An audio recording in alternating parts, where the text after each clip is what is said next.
Assalamualaikum warahmatullahi wabarakatuh. Ketemu lagi dengan belajar geografi. Kali ini kita akan belajar tentang pengetahuan dasar pemetaan, yaitu materi kelas 10 bab 2. Ini yang terlihat di layar kalian adalah peta dengan berbagai skala. Kemudian dasar-dasar pemetaannya. Jadi sebelum kita bicara tentang peta lebih lanjut, pengertian peta itu apa sih? Ada yang tahu nggak peta itu apa? Peta adalah gambaran konvensional permukaan bumi jika dilihat dari atas dan diperkecil menggunakan skala. Contohnya seperti ini dan ini. Jadi peta itu adalah gambaran permukaan bumi yang dilihat dari atas, digambar pada bidang datar, dan diperkecil menggunakan skala. Kemudian, jenis-jenis peta dan penggunaan peta. Jenis peta itu dibagi menjadi dua. Yang pertama adalah peta menurut komposisinya. Peta menurut komposisi dibagi menjadi dua, yaitu peta rupa bumi atau peta umum, yaitu peta yang menyajikan gambaran permukaan bumi secara umum. Jadi peta rupa bumi atau peta umum ini, data-data yang disajikan adalah data-data yang bersifat umum. Contohnya adalah peta administrasi, peta batas wilayah. Itu contoh dari peta rupa bumi atau peta umum. Kemudian yang kedua adalah peta tematik. Peta tematik adalah peta khusus, yaitu peta yang menggambarkan data-data secara khusus. Contohnya adalah peta persebaran bahan tambang.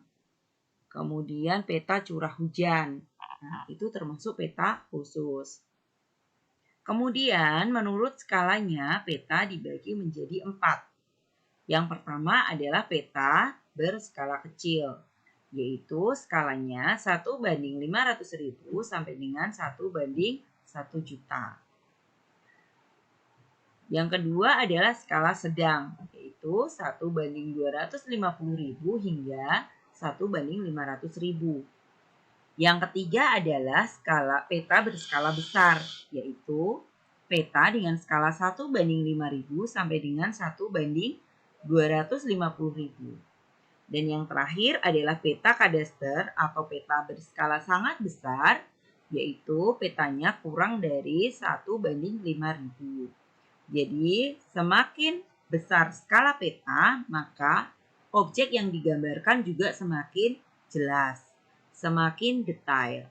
Sekali lagi, semakin besar skala peta, maka objek yang digambarkan akan semakin jelas dan semakin detail. Contoh dari peta skala kecil adalah peta dunia, seperti ini. Jadi, kenampakannya secara umum saja, tidak detail. Nah, kalau yang berikut ini adalah peta berskala besar. Jadi di sini kalian masih bisa melihat gambaran permukaan bumi secara lebih detail dibandingkan dari peta yang tadi. Masih terlihat bentuk-bentuk permukiman, pepohonan, kemudian yang saya tunjuk ini adalah sungai, kemudian jalan, masih terlihat sangat detail. Kemudian sebuah peta itu tentu saja punya komponen-komponen. Komponen peta itu apa saja kah? Yang pertama adalah judul peta. Ini judul peta. Judul peta adalah menggambarkan data atau isi peta. Jadi apa yang akan disajikan oleh peta itu tergambar dalam judul peta. Kemudian yang kedua adalah skala peta. Skala peta adalah jarak pada peta dibandingkan dengan jarak sebenarnya. Nanti kita akan bahas khusus mengenai skala peta. Ini ya. Jadi skala peta itu ada dua. Yang pertama adalah yang lazim digunakan di Indonesia itu ada dua. Yang pertama adalah skala angka seperti ini, dan yang kedua adalah skala grafis atau skala garis seperti ini. Ya. Kemudian yang berikutnya, unsur pada peta yang berikutnya adalah orientasi atau penunjuk arah mata angin. Bentuknya macam-macam, boleh seperti ini ataupun yang lainnya. Ini adalah orientasi atau penunjuk arah mata angin yang biasa digunakan pada peta.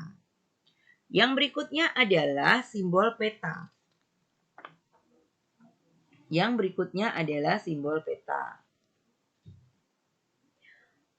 Bahasa yang digunakan seorang kartografer atau pembuat peta itu tidak hanya berupa kata-kata, namun juga menggunakan beragam jenis tanda atau simbol peta. Simbol berfungsi untuk mewakili kenampakan objek yang sebenarnya pada peta.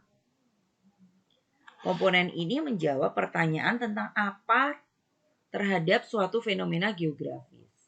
Simbol digambarkan secara proporsional pada peta, sehingga mudah dibaca oleh pengguna. Simbol dibedakan, ada simbol titik, simbol garis, simbol luasan atau area. Kalau simbol titik ini contohnya. Ada ibu kota negara, ibu kota provinsi, kecamatan, gunung berapi, pelabuhan, bandar udara, dan sebagainya.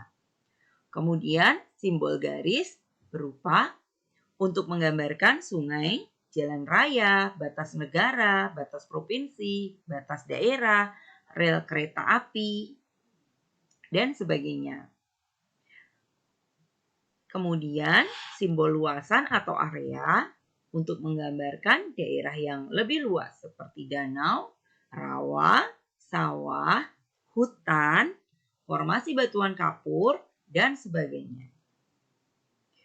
Kemudian komponen peta yang berikutnya adalah legenda. Legenda ini berisi tentang keterangan simbol peta. Jadi kalau kamu membaca peta dan kesulitan untuk mengetahui simbol itu mewakili objek apa, kamu bisa melihatnya di legenda. Nih, jadi ini simbolnya, terus kemudian sebelahnya adalah keterangannya. Ini ya. Kemudian yang berikutnya, komponen peta yang berikutnya adalah garis pada peta. Garis pada peta ini ada dua. Yang pertama adalah garis tepi peta. Ini berupa bingkai untuk mempercantik tampilan sebuah peta.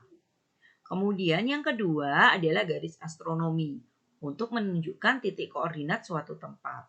Garis astronomi ini terdiri dari dua, yaitu garis bujur dan garis lintang. Kemudian unsur yang berikutnya adalah inset peta. Inset berfungsi memperjelas posisi suatu objek atau wilayah yang dipetakan. Inset dibagi menjadi dua. Yang pertama adalah inset lokasi dan yang kedua adalah inset pembesaran. Kalau yang tergambar di sini yang disajikan di layarmu ini adalah inset lokasi. Jadi, inset yang di sini adalah menunjukkan wilayah Provinsi Papua Barat pada Pulau Papua secara umum. Nah, kalau yang berikutnya, inset ini berfungsi untuk menggambarkan suatu wilayah atau memperbesar suatu kawasan yang tidak terlihat karena pulaunya sangat kecil-kecil. Kemudian tidak terlihat, akhirnya dibuatlah inset untuk memperjelas ketiga kawasan ini. Yang berikutnya adalah sumber dan tahun pembuatan peta. Kenapa sih sebuah peta harus punya sumber pembuatan peta dan tahunnya? Karena sumber dan tahun pembuatan peta akan menunjukkan tingkat keakuratan dan keterkinian data pada peta. Karena setiap saat tentu saja data-data pada peta bisa berubah. Jadi perlu diketahui tahun berapakah peta dibuat dan oleh siapa. Kalau di contoh yang disajikan ini adalah peta Provinsi Papua Barat ya. Dibuatnya tahun 2010 oleh Departemen Geografi Universitas Indonesia. Yang berikutnya adalah skala peta. Skala peta adalah perbandingan jarak di peta dengan jarak sebenarnya di permukaan bumi. Macam-macam skala seperti yang saya sebutkan tadi. Ada 3 ya. Yang pertama adalah skala angka atau skala pecahan atau sering disebut numerical scale. Ini yang paling lazim digunakan, yaitu skala yang ditulis dengan angka atau pecahan. Skala ini mempunyai kelebihan dapat langsung dibaca oleh para pemakai peta. Ya. Kalau kelemahannya tidak dapat mengontrol kebenaran skala suatu peta yang telah mengalami perubahan, baik karena cuaca atau karena perubahan akibat percetakan peta diperbesar atau diperkecil. Ya. Contohnya adalah skala angka 1:100.000. Boleh ditulis seperti ini atau disebut numerical scale atau skala pecahan seperti ini. Artinya apa sih 1:100.000? Artinya adalah bahwa satu satuan jarak pada peta mewakili 100.000 satuan jarak horizontal di lapangan atau di permukaan bumi. Kalau di Indonesia, skala peta satuan jaraknya menggunakan cm. Jadi berarti bahwa 1 cm di peta mewakili 100.000 cm jarak sebenarnya di lapangan. Kemudian skala yang berikutnya adalah skala grafik atau graphical scale line, yaitu skala yang ditunjukkan oleh garis lurus yang dibagi-bagi menjadi satuan yang sama panjang. Contohnya seperti ini. Kalau ini cara bacanya adalah 1 cm di peta mewakili atau menggambarkan 50 km di lapangan. Seperti ini.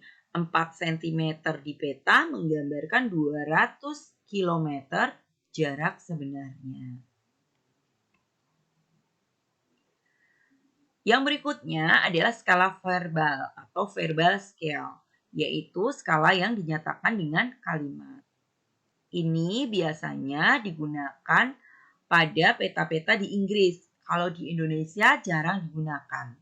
Contohnya adalah 1 dibanding 63.360 tapi disajikan dengan sebuah kalimat 1 inch to 1 mile.